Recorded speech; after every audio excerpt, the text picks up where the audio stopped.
নমস্কার, স্বর্ণালী স্পিক্সে আপনাদের সকলকে জানাই স্বাগত। আমি রয়েছি স্বর্ণালী আপনাদের সঙ্গে। রাজ্যে বিধানসভা নির্বাচনের আর মাত্র কয়েকদিন বাকি। আজ 14ই এপ্রিল এবং তারপরে 23শে এপ্রিল প্রথম দফার নির্বাচন রয়েছে রাজ্যে। বুঝতেই পারছেন, মেরে কেটে 9-10 দিন বাকি রয়েছে। আর এর মাঝেই আমরা দেখলাম কংগ্রেস নেতৃত্ব তারা বাংলাকে নিয়ে কিন্তু রীতিমতো উঠে পড়ে লেগেছে। অবশ্যই কি কারণ তার, সেই বিষয়টা কিন্তু একটা প্রশ্নের সম্মুখীন রয়েছে। কেন? আমরা দেখেছি আজ রাহুল গান্ধী তিনি এলেন, তিনি চাঁচল, শামশেরগঞ্জ, রায়গঞ্জ এই যে কেন্দ্রগুলি রয়েছে সেখানে বেছে বেছে প্রচার চালালেন এবং সেই নিয়ে আজকের এই ভিডিওতে আপনাদের সঙ্গে আলোচনা করবো। অবশ্যই আলোচনায় আসবো, তবে তার আগে আপনাদের কাছে আমার এই অনুরোধ জানাই, আমার এই চ্যানেল যদি আপনাদের ভালো লাগে তাহলে স্বর্ণালী স্পিক্সকে সাবস্ক্রাইব করুন, লাইক, কমেন্ট এবং শেয়ার করুন, বেল আইকনেও ক্লিক করতে কিন্তু ভুলবেন না।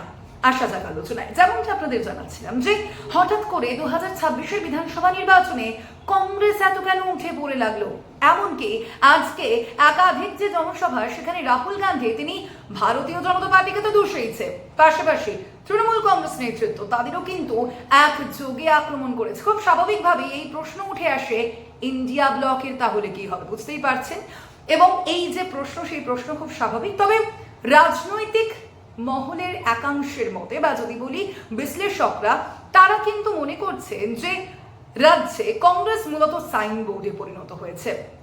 এবং শুধুমাত্র তাই নয়, তার পাশাপাশি কংগ্রেসের যে প্রাসঙ্গিকতা সেটাও কিন্তু অনেকটাই হারিয়ে গেছে। মূলত বামীদের সঙ্গে লড়াই করে আমরা দেখেছি লাভের লাভ কিন্তু কিছুই হয়নি। এবং সেই প্রেক্ষাপটে বুঝতেই পারছেন যে এই রাজ্যের যে নির্বাচন, এই রাজ্যের যে বিধানসভা নির্বাচন তা কিন্তু অত্যন্ত গুরুত্বপূর্ণ হয়ে উঠেছে কংগ্রেসের ক্ষেত্রে। এবং একই সঙ্গে বামীদের সঙ্গে যেই দুবার লড়াই, যে দুদফায় আমরা দেখেছি জোট করে কংগ্রেস লড়াই করেছে, সেখানে কিন্তু একদিকে যেমন লাভ তো কিছু হয়নি, উল্টে বরং ক্ষতি হয়েছে। কি ক্ষতি? যে কংগ্রেসের নিচুতলার যে কর্মী সমর্থকেরা রয়েছেন তারা কিন্তু এই জোট পছন্দ করেননি এবং সে কারণে তাদের অধিকাংশই তৃণমূলের দিকে কিছুটা হলেও সরে গিয়েছে বা ঝুঁকে গিয়েছে। অন্ততপক্ষে এই তথ্য কিন্তু কংগ্রেসের কাছে ছিল বলেই এবার দেখা যাচ্ছে 2026-এর এই বিধানসভা নির্বাচনে কংগ্রেস রীতিমতো ঝাঁপিয়ে পড়েছে। আমরা কি দেখেছি, কিছুদিন আগে কিন্তু মল্লিকার্জুন খার্গে, অর্থাৎ কংগ্রেস সভাপতি মল্লিকার্জুন খার্গে, তিনি ইস্তেহার প্রকাশ করলেন, রাহুল গান্ধী এসে সভা করলেন। বুঝতেই পারছেন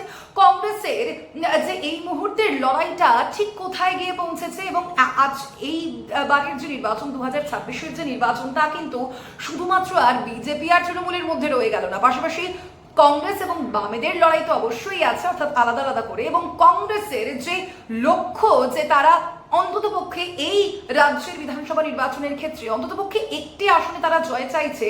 এবং সব থেকে বড় কথা কি, যে এবারের নির্বাচনে যদি তৃণমূল কংগ্রেস জিতে যায় তাহলে কিন্তু বিজেপি বিরোধী শক্তি হিসেবে দেশের ক্ষেত্রে একেবারে 1 নম্বর হয়ে উঠবে তৃণমূল কংগ্রেস। বুঝতেই পারছেন সেখানে দাঁড়িয়ে ইন্ডিয়া যে জোট রয়েছে সেখানে তৃণমূল কংগ্রেসের কর্তৃত্ব অনেকটাই বৃদ্ধি পাবে। এবং শুধুমাত্র তা কিন্তু নয়, একদিকে তো কর্তৃত্ব বৃদ্ধি পাবে এবং জাতীয় রাজনীতিতে বিরোধী দল হিসেবে কংগ্রেসের যে আধিপত্য, অর্থাৎ একাধিপত্য যদি বলি, সেই একাধিপত্যতে কিন্তু গিয়ে আঘাত লাগবে এবং বলা যায় যে সেখানে গিয়ে কিছুটা প্রভাব অবশ্যই পড়বে। এবং কংগ্রেস নেতৃত্বের, কংগ্রেসের যে প্রাসঙ্গিকতা, সেই প্রাসঙ্গিকতাও কিন্তু প্রশ্নের সম্মুখীন হবে। অবশ্যই সেই কারণেই রাহুল গান্ধী তিনি কিন্তু ছুটে এসেছেন এই রাজ্যের বিধানসভা নির্বাচনের ক্ষেত্রে। পাশাপাশি আমরা দেখতে পাচ্ছি অবশ্যই তৃণমূল কংগ্রেসের বিরুদ্ধে যে প্রতিষ্ঠান বিরোধিতা রয়েছে, সেই কারণেই কিন্তু তৃণমূল কংগ্রেসের বিরুদ্ধে এবং ভারতীয় জনতা পার্টির বিরুদ্ধে একযোগে আক্রমণ সারিয়েছেন আজ রাহুল গান্ধী। এবং মূলত তৃণমূল কংগ্রেসের যে প্রতিষ্ঠান বিরোধিতা তাদের বিরুদ্ধে এবং যে সংখ্যালঘু ভোট, সেই ভোট কিন্তু তারা একত্রিত করে আবারও নিজেদের ঝুলিতে টেনে আনতে চাইছেন।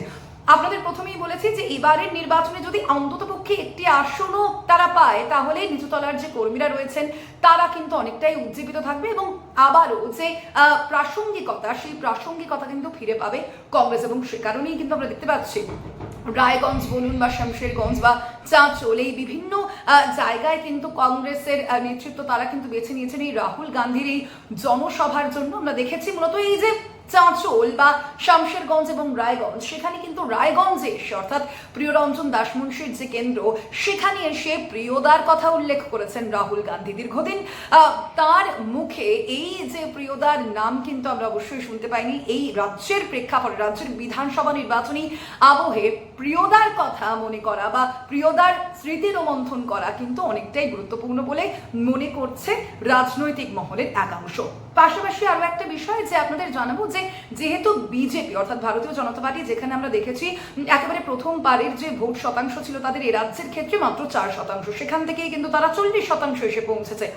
কংগ্রেসও বোধ হয় কোথাও একটা সেই আশা করছে, সেই আশা নিয়েই এবারে নির্বাচনে রীতিমতো ঝাঁপিয়ে পড়েছে যে তাদেরও যদি কোথাও গিয়ে একটা তাদের এই পার্সেন্টেজ যেভাবে এখনো পর্যন্ত আমরা দেখতে পাচ্ছি বিধানসভা নির্বাচনের যে আসন কিন্তু একেবারেই নেই, কংগ্রেসের কাছে একেবারে শূন্য হয়ে আছে, সেই আসনও যদি একটা হলেও সিকিউর করতে পারে কংগ্রেস, তাহলে হয়তো তাদের প্রাসঙ্গিকতা আবারও তারা ফিরে আসবে। আচ্ছা, এই প্রেক্ষাপটে চট করে আপনাদের একটা হিসাব দিয়ে দিই যে এই যে শামশেরগঞ্জ কেন্দ্র রয়েছে, সেখানে আমরা দেখেছি এবার বাদ গিয়েছে 91,707 জনের নাম। 2021-এ তৃণমূলের জয়ের ব্যবধান ছিল 26,379 এবং লোকসভা নির্বাচন অর্থাৎ 2024-এ এই কেন্দ্রে শামশেরগঞ্জে সেখানে কিন্তু কংগ্রেস এগিয়ে ছিল প্রায় 13,815 ভোটে। বুঝতেই পারছেন শামশেরগঞ্জ অত্যন্ত গুরুত্বপূর্ণ, সেই কারণেই আরো বেশি করে কংগ্রেসের কাছে, এবং সেই কারণে রাহুল গান্ধী তিনি বেছে নিয়েছেন এই কেন্দ্রকে তার জনসভার জন্য। পাশাপাশি যে চাঁচল যে কেন্দ্র রয়েছে সেই কেন্দ্রের হিসাব আপনাদের জানাবো। চাঁচল যে কেন্দ্র রয়েছে সেখানে 2021-এ তৃণমূলের জয়ের ব্যবধান ছিল 67,338, আর অন্যদিকে লোকসভায় এই কেন্দ্রে কংগ্রেস এগিয়েছিল 354 ভোটে। মোস্তাক আলম তিনি প্রসূন বন্দ্যোপাধ্যায় থেকে এগিয়েছিলেন, অবশ্যই ব্যবধান কিন্তু খুব অল্প, তবু তিনি এগিয়ে কিন্তু ছিলেন। আর এই কেন্দ্রে এসআইআর এ বাদ পড়েছে 16,372 জনের নাম। পাশাপাশি রায়গঞ্জ অর্থাৎ যেখানে প্রিয়দার কথা তিনি উল্লেখ করেছেন, রাহুল গান্ধী উল্লেখ করেছেন, সেখানে 2021-এ আমরা দেখেছি তৃণমূলের যে জয়ের ব্যবধান ছিল তা ছিল 20,748, আর এই কেন্দ্রে বাদ পড়েছে 47,529। লোকসভায় এই কেন্দ্রে আমরা দেখেছি বিজেপি অর্থাৎ ভারতীয় জনতা পার্টি তারা তাদের যে এগিয়ে থাকার যে সংখ্যা তারা এগিয়েছিল 46,739 ভোটে।